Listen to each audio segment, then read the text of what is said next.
Ethan Mercer walked out of the Ridgemont lumber mill for the last time on a Tuesday in late October, carrying a cardboard box of his belongings.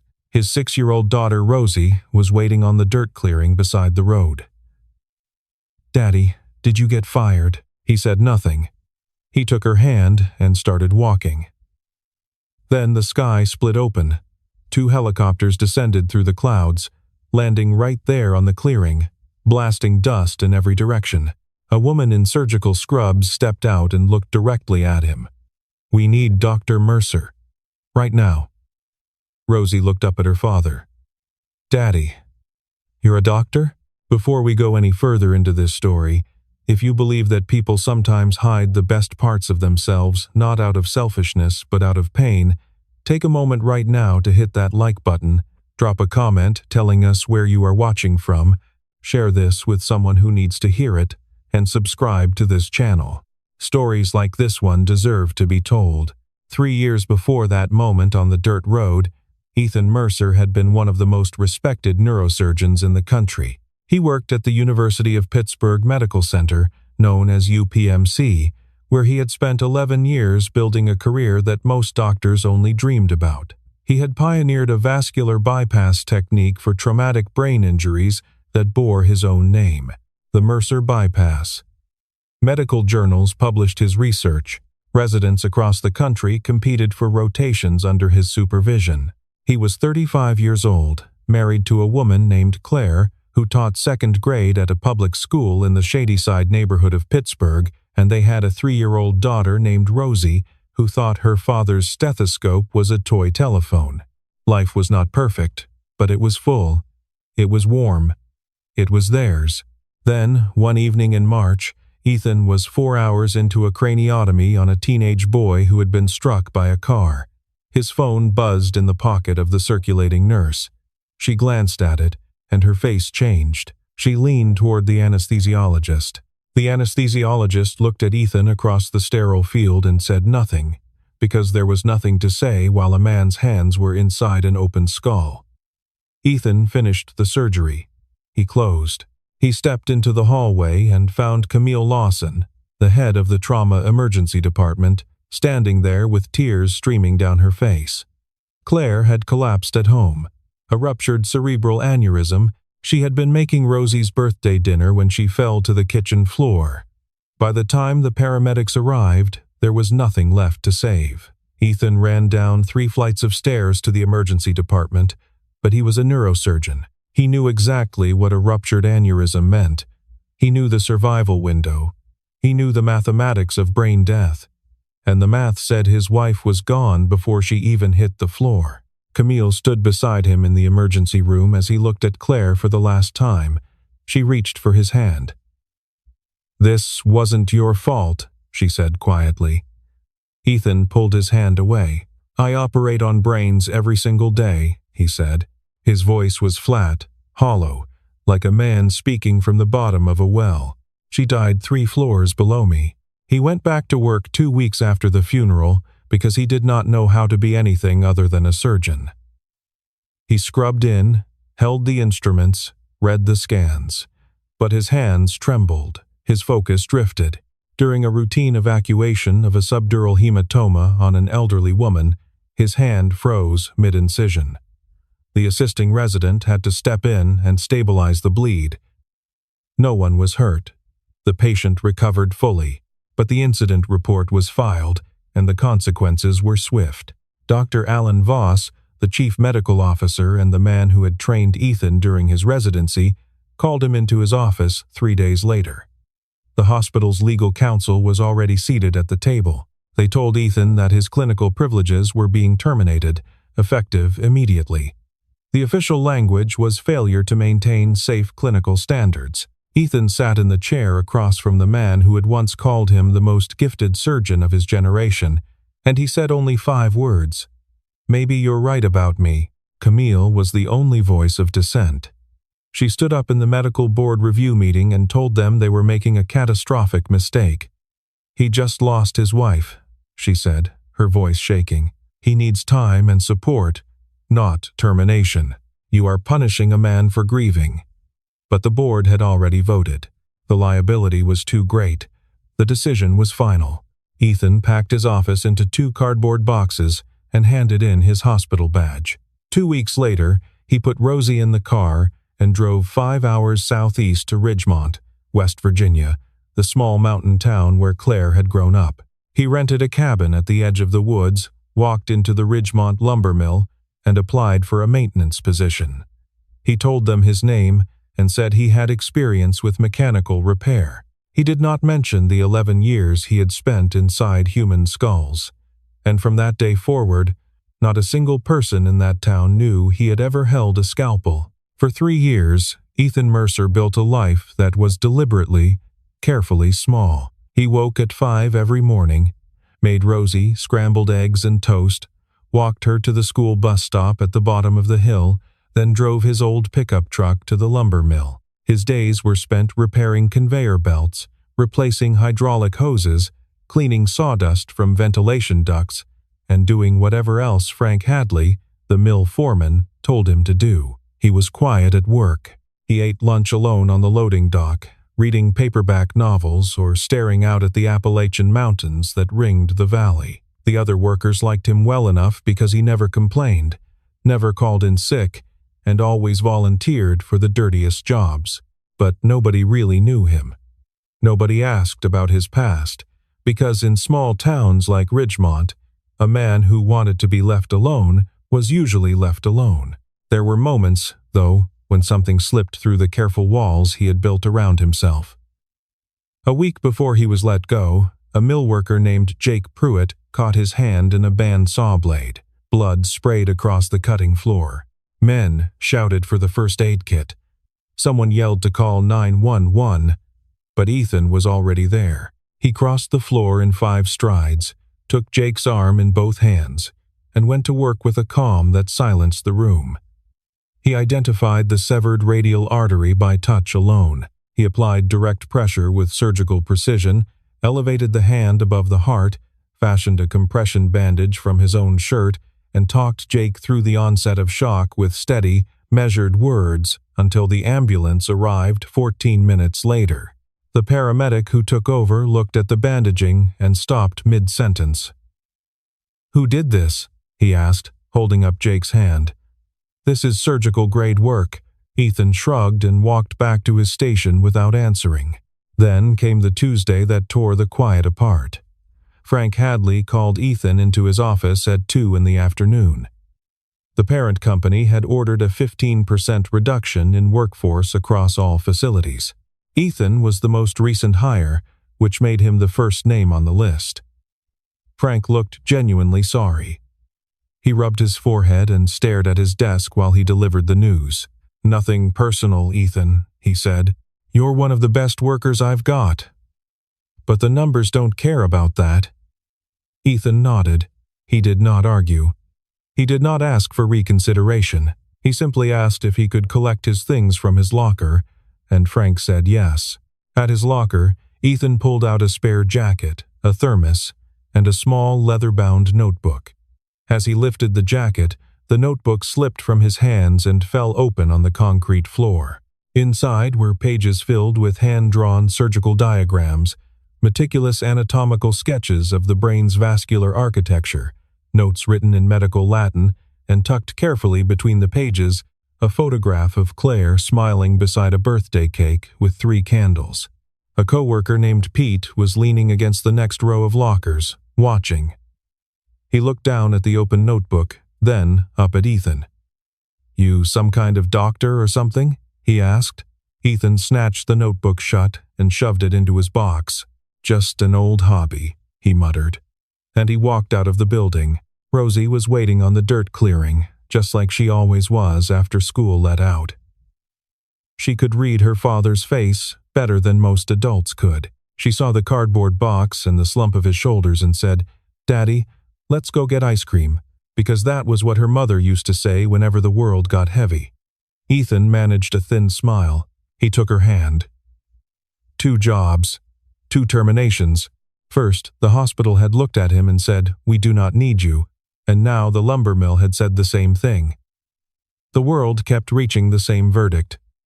Ethan Mercer was disposable, That was when the sound of rotors filled the valley. 2 medevac helicopters broke through the low October clouds with a roar that shook the ground. They descended onto the dirt clearing, not 50 feet from where Ethan and Rosie stood. The blast from the rotors sent gravel skittering and flattened the tall grass in every direction.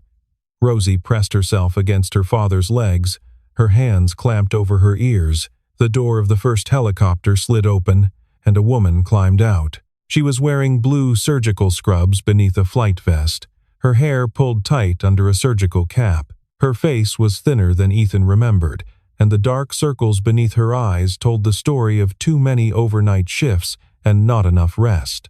But he knew her the moment she stepped onto the ground.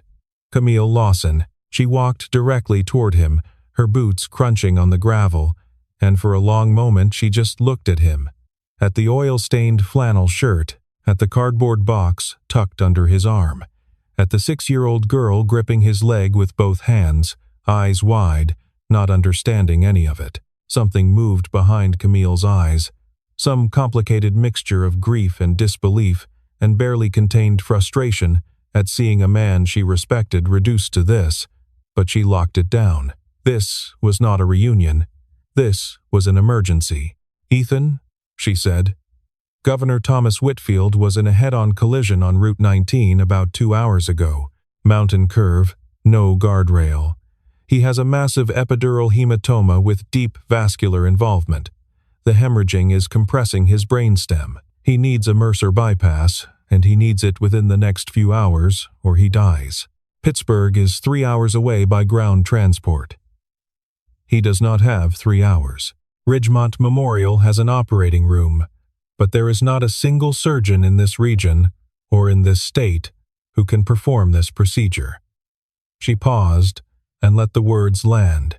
"You invented it, Ethan." He stared at her. The rotors were still spinning, filling the clearing with wind and noise. Then he shook his head. "I'm not a doctor anymore, Camille. They made that very clear. You were standing right there when they did it." Camille did not blink. "They were wrong. I said that to their faces 3 years ago, and I'm saying it to yours right now." The door of the second helicopter opened. An older man stepped down onto the gravel. Gray hair, rimless glasses, a long wool overcoat over hospital scrubs. Dr. Alan Voss, the man who had signed Ethan's termination papers.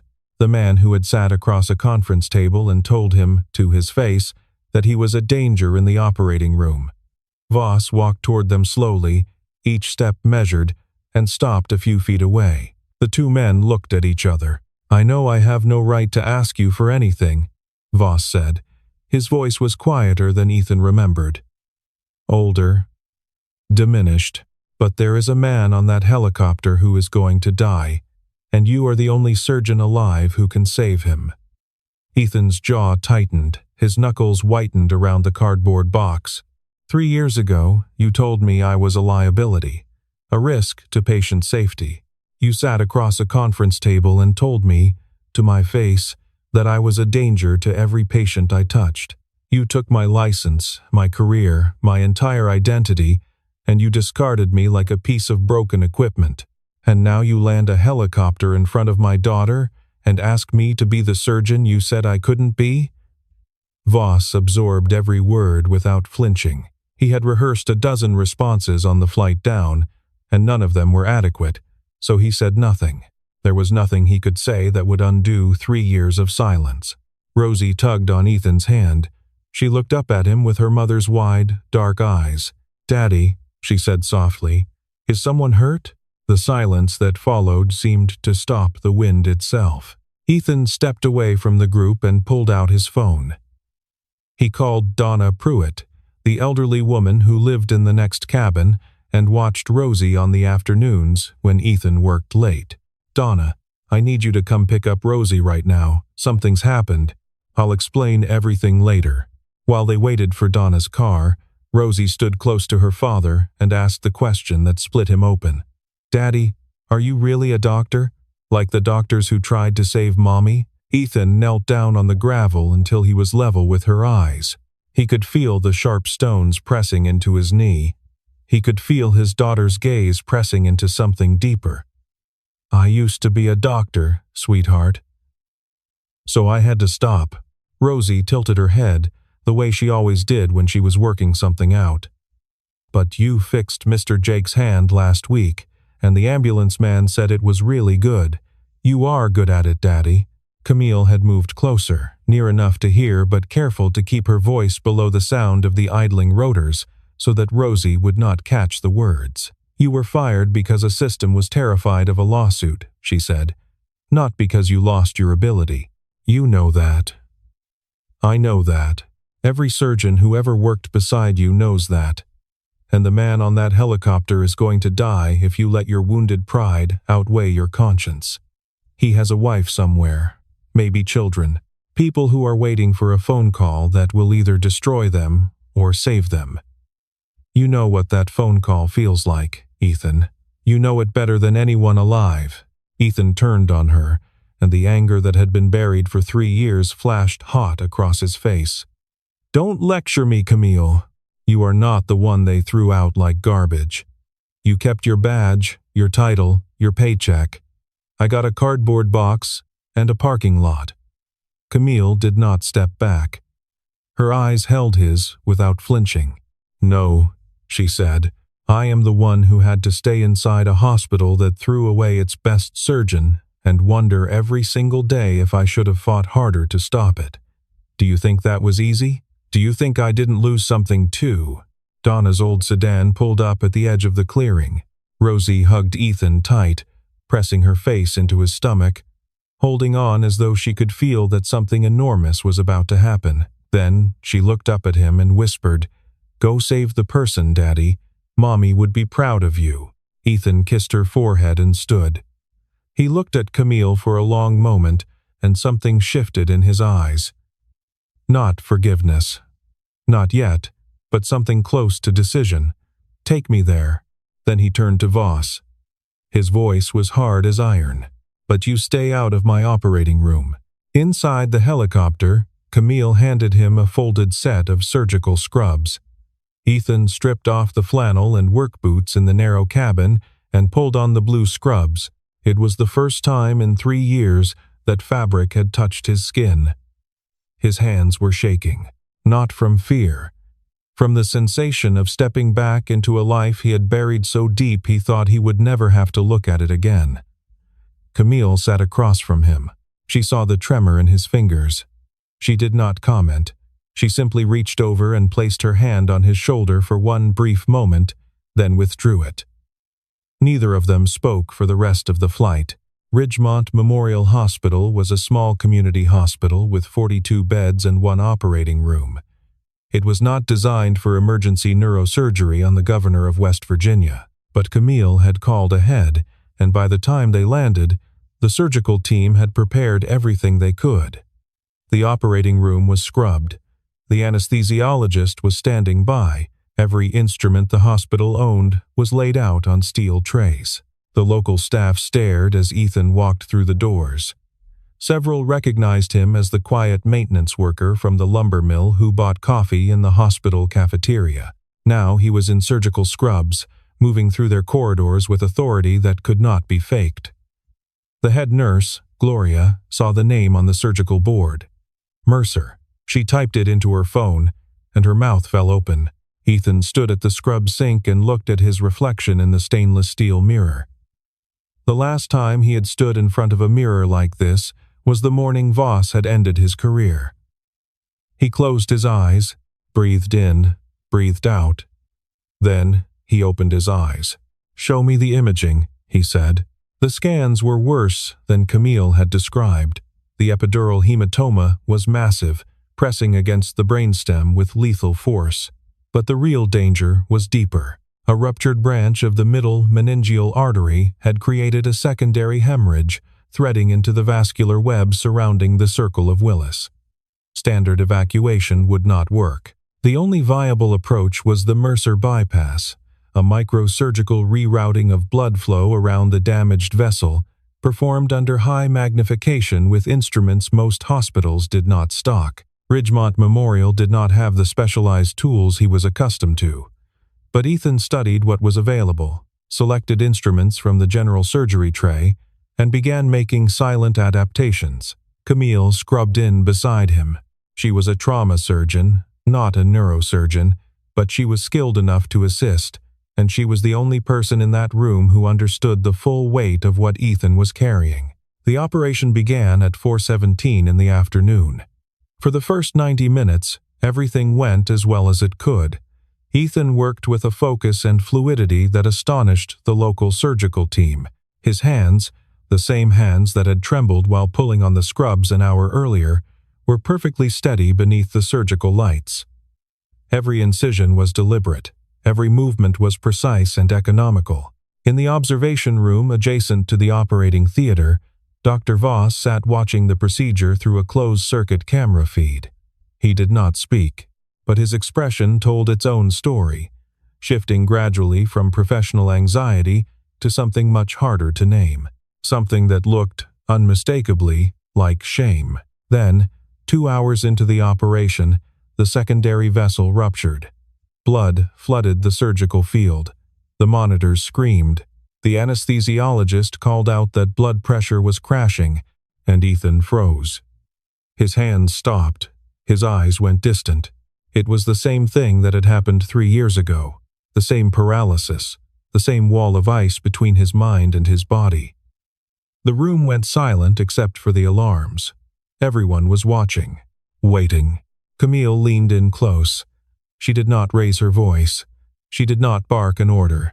She spoke in a tone that was barely louder than a breath, meant only for him. "Ethan, you are here, right now. And you are not alone." Something broke open behind his eyes. He blinked.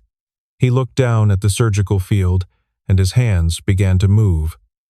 Not hesitantly, with the speed and certainty of a man born to do exactly this.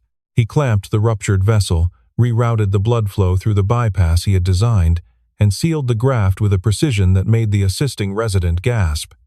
The monitors stabilized. The bleeding stopped. The brainstem decompressed. The surgery lasted 4 hours and 11 minutes. When it was finished, Ethan stepped back from the table, stripped off his gloves, and walked out of the operating room without a word. Voss was standing in the hallway, waiting. The older man looked at Ethan, and his eyes held something that Ethan had never seen there before. Not professional respect, not intellectual admiration. Regret. Raw, unguarded regret. "I was wrong about you," Voss said. Ethan met his gaze and held it. "Yes," he said evenly, "you were." Then he turned and walked down the corridor. Camille caught up to him near the vending machines at the end of the hall. She was still in her surgical cap, a tired, genuine smile breaking through the exhaustion on her face. "Welcome back, Dr. Mercer," she said. The news broke within the hour. Every television station in West Virginia ran the story. A maintenance worker at a lumber mill in Ridgemont, fired from his job that very morning, had performed emergency brain surgery on the governor of the state and saved his life. Within hours, the national networks picked it up. Satellite trucks descended on the town. Reporters knocked on every door. Camera crews set up outside the hospital. The story had everything: drama, irony, mystery. Everyone wanted to know about the quiet man named Ethan Mercer. Frank Hadley watched the evening news from his living room recliner. He saw the helicopter footage, the hospital interviews, and the text crawling across the bottom of the screen. Fired mill worker, revealed as one of the nation's top neurosurgeons. Frank set down his beer and stared at the television for a full minute without blinking. He had laid off one of the most brilliant brain surgeons in America because a spreadsheet told him to cut 15%. He thought about all those mornings Ethan had shown up before dawn, never late, never complaining, fixing machines that other men refused to touch. He thought about Jake Pruitt's hand and the way Ethan had moved with a calm that made everyone else in the room look like they were standing still. 3 years that man had worked for him, and Frank had never once asked him where he came from or what he had done before. Pete called that night. "I told you something was off about that guy," Pete said. By the next morning, the story had gone national. The headlines practically wrote themselves. Fired twice in one lifetime. The doctor they threw away was the only one who could save him. Ethan refused every single interview request. He sat alone in the doctor's break room at Ridgemont Memorial, staring at a photograph of Claire on his phone.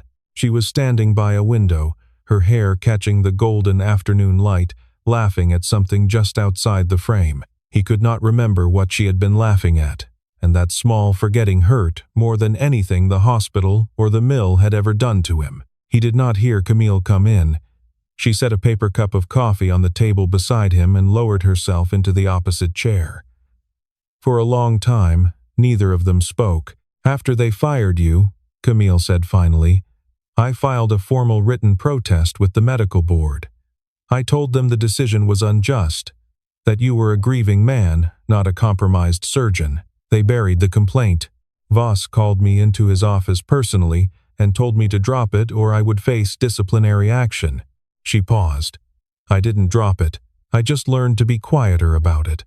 I spent the next 3 years fighting from the inside, trying to change the policies that allowed them to do what they did to you." Ethan looked up from the photograph. "Why did you stay?" he asked. "You could have left." Camille met his eyes across the table. "I stayed because I couldn't stop them from firing you, but I could make damn sure the system that did it had to look at itself." She took a sip of coffee. "And today I found you. So that's enough for today." Ethan asked about the governor. "Stable. Excellent prognosis. Full neurological function expected." The tension in his shoulders released for the first time in hours. Then he shook his head slowly. "This was a one-time thing, Camille. I saved one man. That doesn't mean I'm ready to go back to that world. Not yet. Maybe not ever." He drove home in the dark. The mountain road wound through the valley beneath a sky full of stars. Donna was on the porch when he pulled into the gravel driveway, a blanket wrapped around her shoulders against the October chill. Rosie was inside, drawing at the kitchen table. The moment she heard the truck door shut, she bolted outside and threw herself at him, wrapping her arms around his waist with a ferocity that nearly knocked him backward. Donna stood in the doorway, wiping her eyes with the back of her hand. She had seen the news. She had watched the whole story unfold on her small television, pacing her living room, pausing to look out the window at the cabin next door, where this extraordinary man had been hiding in plain sight for 3 years. She had 100 questions. She asked none of them. All she said was, "That little girl has been telling me all night that her daddy is a hero." At bedtime, Rosie lay under her quilt and looked up at her father with the same steady, searching gaze she had given him on the dirt road that afternoon. It was Claire's gaze. It had always been Claire's gaze. "Daddy, you saved somebody today, didn't you?" He nodded. "Were you scared?" He nodded again. "But you did it anyway? Because you told me Mommy would be proud." Rosie was quiet for a long moment. She pulled her stuffed rabbit closer to her chest. Then she said, very softly, "Daddy, I don't remember what Mommy's voice sounds like anymore. Can you tell me what she used to say?" And for the first time in 3 years, Ethan Mercer talked about his wife. Not about the aneurysm. Not about the emergency room. Not about the empty house or the cake that never got finished. He told Rosie that her mother used to sing while she cooked, always slightly off-key, always the same 3 songs that she had learned from her own mother in this very town, that she called Rosie Sunshine first thing every single morning, before she even opened the curtains, that she read bedtime stories using a different voice for every character, and her villain voice was so absurdly dramatic that Rosie used to laugh until she could not breathe. He told her that Claire smelled like lavender soap, and that she always cried at commercials about dogs, and that she believed every single person she met was worth knowing. He told her things he had not said out loud in 3 years, and with each one he felt something loosen in his chest, as though the words themselves were unlocking doors he had sealed shut. Rosie smiled. She closed her eyes, and she fell asleep holding her father's hand. Ethan walked out to the porch and lowered himself into the rocking chair that had belonged to Claire's mother. The sky above Ridgemont was blazing with stars, more than he ever saw in Pittsburgh, more than he thought possible. He sat there for a long time, listening to the crickets and the wind and the distant sound of the river at the bottom of the valley, and he cried. For the first time in 3 years, he let himself break all the way open, not from guilt, not from the bitterness of being fired, not from the exhaustion of a 4-hour surgery performed with borrowed instruments in a hospital that did not even have the right tools. He cried because he missed her, simply, purely, completely missed her. And in that grief, he found something unexpected. Relief. Because missing someone that deeply means the love was real, and he had spent 3 years trying to bury that love along with everything else. The next morning, Governor Thomas Whitfield opened his eyes in the recovery ward. His chief of staff was there, 2 state troopers, a press secretary who looked like she had not slept in 2 days. But the first thing the governor said was, "I want to meet the man who saved my life." Ethan walked into the hospital room in his flannel shirt and work jeans, looking more like a man who had come to unclog a drain than a surgeon who had just performed one of the most complex neurovascular procedures in modern medicine. Whitfield studied him for a long moment, then reached out and gripped his hand. "They tell me you were fired from a hospital, then fired from a lumber mill, then saved my life, all within 24 hours. What kind of man does that?" Ethan's mouth twitched into something that was almost a smile. "The tired kind, Governor." Whitfield was not a man who forgot debts. He spent the next hour describing what he wanted to build. The Appalachian region of West Virginia had some of the worst healthcare access in the country. People in these mountain communities drove 3 or 4 hours to see a specialist. Traumatic brain injuries from mining collapses, logging accidents, and head-on collisions on roads without guardrails went untreated or undertreated, because there was simply no neurosurgical capability within reach. Whitfield wanted to change that. He proposed a state-funded neuroscience trauma center built right there in the mountain region, equipped with the latest technology, staffed by top-tier specialists. And he wanted Ethan Mercer to lead it. Not in Pittsburgh. Not under the fluorescent glare of institutional politics. Right here, close to home, close to Rosie, close to the mountains that Claire had grown up in. Dr. Voss entered the room. He had clearly been waiting in the hallway for the right moment. "UPMC will provide institutional funding, surgical equipment, and training partnerships," he said carefully. "Consider it the institution's way of acknowledging an error." Ethan's eyes were cold. "You can't buy your way out of what you did to me." Voss nodded slowly. "I know that. But I can start by saying something I should have said 3 years ago." He straightened his back and looked directly at Ethan, then at Camille, then at the governor. "I am sorry. Publicly, officially, before everyone in this room, I made the worst professional decision of my career when I terminated Dr. Ethan Mercer. I prioritized the hospital's legal exposure over the well-being of the finest surgeon I have ever trained, and that failure belongs to me." Voss lowered his head. The room was absolutely still. Ethan stared at the man who had once been his mentor and said nothing for a very long time. Finally, Ethan told them he needed to think. He stood up and walked out of the hospital into the cool mountain air. Camille fell into step beside him. They walked along a narrow road that skirted the edge of town, past the gas station and the stone church and the elementary school where Rosie was probably sitting in her classroom at that very moment, learning her multiplication tables, oblivious to the fact that the entire state was talking about her father. "You don't have to decide today," Camille said. Ethan shoved his hands into his pockets. "I wasn't running away these past 3 years," he said. "I think I was waiting for someone or something to tell me the world still had a place for me." Camille stopped walking. She turned to face him. The morning light fell across her face, and for just a moment, the tiredness dropped away, and she looked exactly the way she had 3 years ago, standing in that boardroom fighting alone for a man everyone else had given up on. I told you that 3 years ago, Ethan, standing in a conference room surrounded by people who wouldn't listen. I told you the world still needed you. You didn't hear me." Ethan looked at her. Really looked at her. Not through her, not past her, not at some point over her shoulder. At her. "I'm hearing you now," he said quietly. The wind moved through the bare October trees. Neither of them said another word.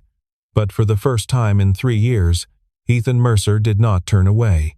6 months later, on a bright morning in April, the Appalachian Neuroscience Trauma Center opened its doors. The building stood at the edge of Ridgemont, modern and gleaming against the ancient mountains behind it, a structure that looked like it had been dropped from the future into a place the rest of the country had forgotten. Above the main entrance, etched into a panel of West Virginia limestone, was the name that Ethan had chosen himself, the Claire Mercer Neuroscience Center. Ethan stood in front of the building wearing a white physician's coat with his name embroidered on the chest. It was the first time in nearly 4 years that he had worn one. It did not feel the way it used to feel. It did not feel like armor or obligation or performance. It felt, for the first time, like something he had earned back through pain and chosen again through love. Rosie ran through the lobby in her Sunday dress, telling every person she encountered, staff and strangers and reporters alike, that her daddy was a doctor. Donna Pruitt stood near the reception desk, dabbing her eyes with a crumpled tissue and telling anyone who would listen that she had always sensed something extraordinary about the quiet man in the cabin at the edge of the woods. Camille arrived minutes before the ribbon cutting. She had resigned from UPMC and accepted the position of Chief of Emergency Services at the new center. She walked through the glass doors, carrying a small box, and when Ethan saw her, he smiled. Not the careful, guarded smile he had been using for 3 years. A real one. The kind that comes from somewhere deep and cannot be faked. Camille set the box on the reception counter and opened it.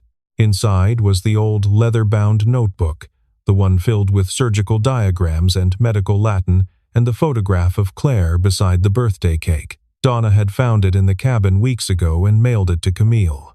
"I thought you might want this back," Camille said. Frank Hadley showed up to the opening ceremony. He lingered at the back of the crowd, visibly uncomfortable, until Ethan spotted him and crossed the room. They shook hands, and Frank started to apologize, but Ethan cut him off. "You fired me at exactly the moment I needed to be fired," Ethan said. Frank looked thoroughly confused, but he nodded and shook Ethan's hand a second time. Dr. Voss was there as well. The month before, he had delivered a public address to the State Medical Board, formally acknowledging that the termination of Dr. Ethan Mercer had been a failure of institutional judgment and a decision he would regret for the rest of his professional life. The full text had been published in the Pittsburgh Post-Gazette. That evening, after the crowds had gone and the building was quiet, Ethan sat on the edge of Rosie's bed. She was in her pajamas, her hair still damp from the bath, her stuffed rabbit tucked firmly under one arm. She looked up at him with those wide, searching eyes that saw everything. "Daddy, are you happy?" Ethan leaned down and pressed his lips to her forehead. "For the first time in a very long time, sunshine," he said. "I think I really am." Rosie smiled. She closed her eyes, and she was asleep before he finished pulling the quilt up to her chin. Ethan walked out to the porch, the same rocking chair, the same impossible river of stars above Ridgemont, the same dark mountains standing guard at the edges of the valley. But he was not the same man who had sat here 6 months ago and wept into the silence. He lowered himself into the chair, breathed in the cold spring air, and felt something settle into his chest that he had almost given up believing he would ever feel again. Not happiness, exactly. Something quieter than that, something steadier. Peace. His phone buzzed in his pocket. A text message from Camille. He looked at the screen for a moment, and then he typed his reply with hands that did not shake at all. "I won't be late. This time, I'm staying."